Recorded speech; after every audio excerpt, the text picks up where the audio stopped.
All right, well, catching up with an old friend here at the MLB Combine. Chris Young patrolled the outfield for the Arizona Diamondbacks for so many years, out here with the MLB Network and Major League Baseball. And what's it like walking back on the field here at Chase Field? It's exciting, man. I mean, the memories that I have here, no matter how long I've been gone, those memories will stick with me forever. You know, making the playoffs a few times, the relationships that I made with my teammates at the time, the relationship I made with the fan base at the time, I'll never forget that. Yeah, I have one of those. I think I have a picture in this very spot talking to you after a walk-off, and you think about you guys getting to the playoffs and what you were able to build. When you look at this team that's on the field now for the Arizona Diamondbacks, how do they kind of stack up?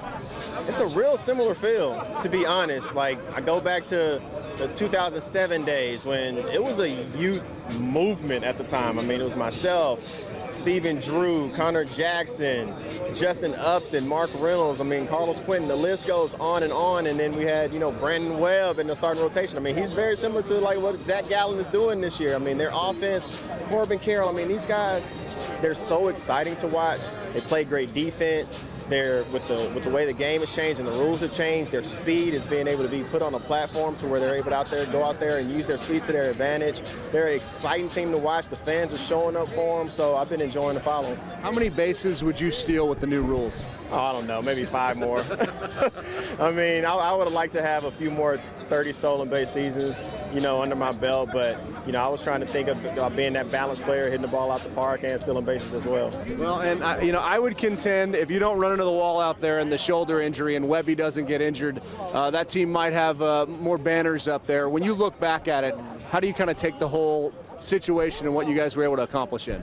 It was a special time. I mean, the first year we made the playoffs, we made it with a negative run differential. That's right. So, I mean, that's something that's not likely, but it says a lot about the character of the players that we had on our team. You had a lot of guys who didn't care about the standings or what our chances were and what the odds were. It's just we knew we had a unit in that clubhouse that believed that every day we stepped on the field, we had a good chance to win. And we had Bob Melvin right there believing in us as well. And it was a great experience for me and something I'll carry with me forever. It's just a little bit of belief, no matter what all the outsiders are saying, especially with me being on the media side now. Yeah. We go into the season counting teams out way too early.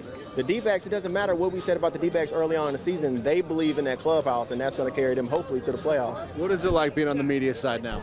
I'm enjoying it. It keeps me in the game, it keeps me around the players. I'll make sure to never forget how hard the game is. But we got a great group over there at the network, and I've had some amazing experiences. I had the opportunity to work the World Series. I finished the post game for Game 6 in the World Series last year, so it's some great experience that I'm able to receive, and being able to watch it from an outsider's perspective to an extent is nice at times. And as you have your media hat on here, you have your Major League Baseball hat on here, how do you see the Arizona Diamondbacks ending the season here? What needs to happen to get them to the playoffs and maybe even beyond? What I'm really curious to see the moves that they make going into the trade deadline. I think sometimes when you're a little bit ahead of the schedule, you have a little person talking on one side of your shoulder say, now stick to the plan, make the necessary moves, don't try to go all in yet, but then you have the fan base right there on that other shoulder saying, no, we need to go now, this is our opportunity, this is our window, and let's go ahead and go for it. I like to lead on the side of aggressiveness and say, you know what, we put ourselves in a good position, the players deserve it, and go ahead and go for the gusto. Hey, thanks so much. Great talking to you, great perspective. An Arizona Diamondback legend here back at Chase Field. The Extra Point Podcast is a production of 3TV, CBS 5, and azfamily.com in Phoenix, Arizona.